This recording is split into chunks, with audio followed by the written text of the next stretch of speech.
గోబీ తయారీ విధానం. కావాల్సిన పదార్థాలు: అల్లం వెల్లుల్లి పేస్ట్,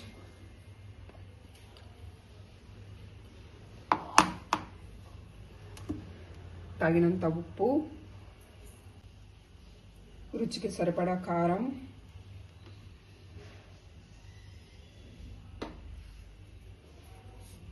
ఫ్లవర్.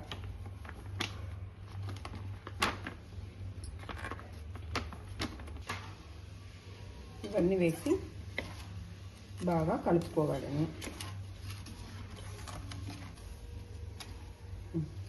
తర్వాత ఉప్పు, కారం, అల్లం వెల్లుల్లి పేస్ట్, కార్న్ఫ్లోర్ ఈ విధంగా మిశ్రమాన్ని కలుపుకోవడము.